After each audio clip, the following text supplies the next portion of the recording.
Hodge will make an opening statement, and we'll take questions. Yes, sir. Good. Obviously feel extremely fortunate to come out with the win tonight. To their credit, thought they played with more force and more physicality in the first half. But to these guys' credit, thought we just kind of stayed the course.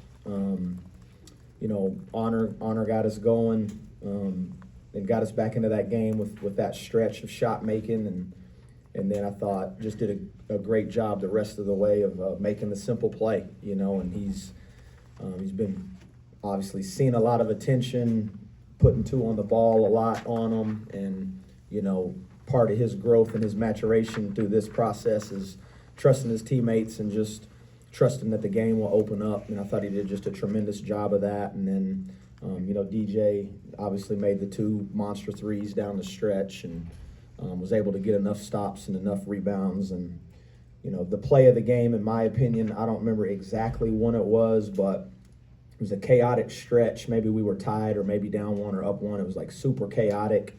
I think maybe we turned it over, they turned it over. They missed an open transition three, and Trace and Eaglestaff had a deep corner three that really hit like the front of the rim and bounced almost to half court.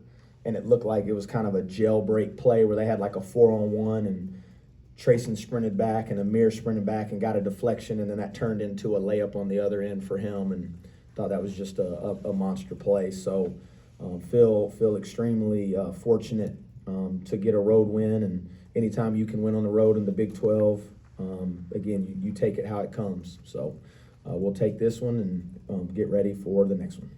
Questions for the group, please? Coach, when you have a guy score 14 in 4 minutes, do you just get out of the way? You certainly, want to try to just continue to put them in good spots, and again, I think Honor's done a great job. They only took 3 shots in the first half. Credit to them. They made it hard on them. And, he just, again, stayed the course. And then, we've seen that one. We've seen it a time or two this year. And when the first one goes and another one goes, he has the capability, and then made some really great plays where he drove in there and got and ones as well when they really pressed up on him.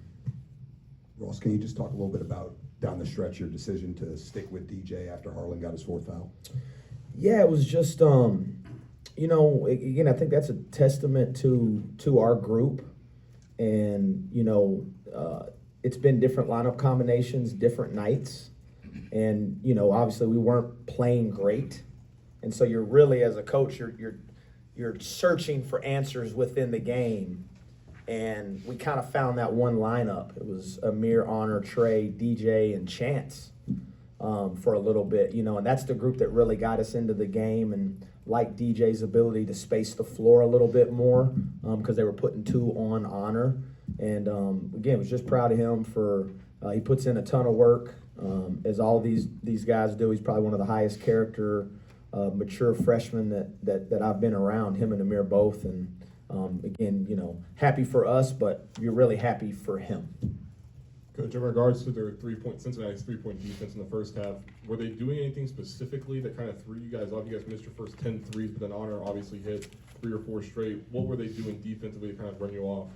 I mean, they're a great defensive team. They're a top 10 defensive team in the country. I think they came in 9th in adjusted defensive efficiency, one of the best teams in the Big 12 defensively. And those guards are fast and physical, and they close good. And then when you do get a couple good looks, which I actually thought we had in the first half, like Trey had a couple, Honor had one for sure, DJ had a couple.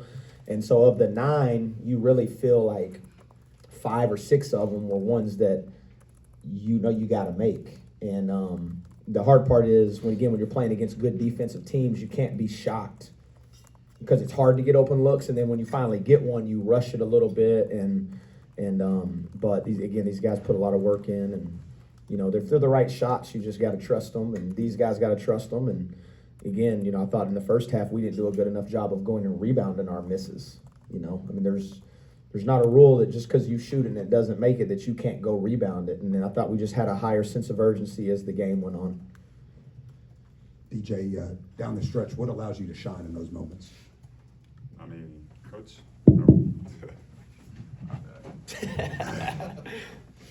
Coach says it all the time in practice, like, I put the work in, like, I gotta be confident and let my work show. So, I mean, those moments are just a testament to the work I put in, the confidence that the coaches put into me. So DJ, what does this do for your confidence now? I mean, moving forward, obviously, you, like Coach Hodge said, you hit 2 big threes. What does this do for your confidence now moving forward? I mean, I just gotta keep playing. I mean, there's not much like that I can't let much affect my confidence. Like, I gotta save and kill. Can't get too high on the good games. Can't get too low on the bad games. So I gotta just save and kill. Honor, when you're down 14, I think it was 37-23 with about 15 minutes to go, did you sense that once the 3 balls start draining and start going down, and you see those balls going through the hoop, the game could change as quickly as it did? For sure. I mean, I think me and Coach talked about it just on our walk over here. I think I did a better job today of just kind of letting the game come to me. I think sometimes this season is in particular, like, there's times where I try to force it, or like I try to make the one play that I feel like is a 16-point play if I make the 3-pointer, but that's not the case, you know what I'm saying? So to be able to chip away at it and see some go through the basket, it just opens up my game, and then the rest of the team, like, for allows DJ to get going and Trey to get going. Like, I think that's the biggest thing that can do, not just for me. And Coach, I believe you guys also rallied at your place, came back and won. What do you see as similarities or differences between those 2 games?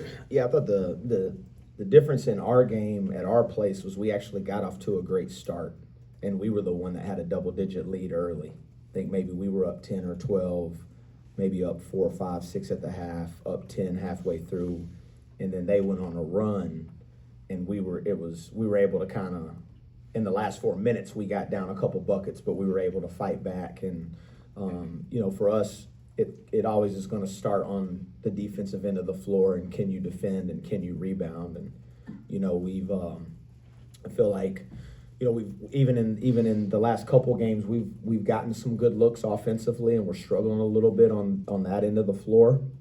But like I tell these guys all the time, let's beat somebody 52-48 then, if that's what it takes. You know, it takes what it takes, and we'll have nights where everybody plays great, we make a ton of shots, and maybe you score 86, 85. But to the group's credit, I thought we were able to just continually to get stops in that stretches, and in both situations at our place the last 4 minutes of the game, and then this one down the stretch, we were able to get stops and grab the rebound.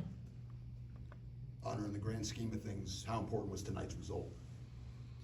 I mean, we always look, this was the most important game because the coach always said this was our next game. So in the grand scheme of things, that's what the grand scheme was, winning tonight. And I think being able to do that gives us a little bit of momentum to be able to go back home and take care of business there. So that we don't try to look ahead. We don't try to look at, you know, the outside noise or what can happen if you lose this game or win this game. So we just got to take care of every game that comes on our schedule, and we were able to take care of this one gracefully, and we'll get back to we play Sunday?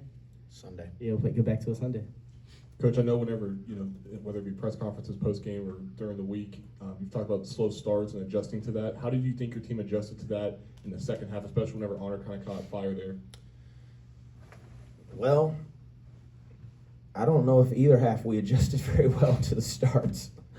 You know, we didn't start very well at neither half. And again, you know, that's something that we have been evaluating, we have been looking at. I mean, we've almost talked to it ad nauseum now, and just got to figure out a better way to get off to better starts, you know, and have a higher sense of urgency. And trust me, like I said in the Baylor game, like, there's not anything that happens in our program poorly that doesn't fall on me. So I've got to do a better job of figuring out ways to get us off to better starts. And then the players, which they do, they have to be accountable for when you have opportunities in those segments. You got to make the play too. And that's what I love about this group. No one points fingers. No one places the blame. No one's like, well, you know, it's his fault or it's coach's fault, or everybody's looking at it like, man, we got to be better than that. I thought it was a good response, and it certainly helps when you get some shots to go down, you know, and then you do get a little invigorated, and those were monster shots, and we needed them. Last question?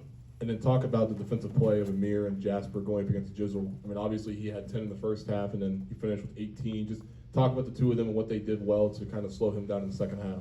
Yeah, honestly, I'm glad you asked, because that's what I told the team. I thought the game changed on Amir's defensive activity and his ball pressure during that stretch, and it was awesome to see. That was the best defensive game that Amir has played since he's been in a Mountaineer uniform, and along with his shot making, I thought his point of attack defense, the effort, the activity, getting deflections, getting long rebounds during that course is what changed the game. And like I said, I thought it was the play of the game was Honor sprinting back and getting a deflection. And again, just talks about his maturity too, and the better he gets defensively, the better we'll get defensively, because your point of attack defense is so important. Jasper's experienced at it, and he's probably one of the best on-ball defenders in our league and in the country. And Amir's a great learner and listener, and he kind of picked up that slack in the second half, and he was tremendous. Thanks, everyone.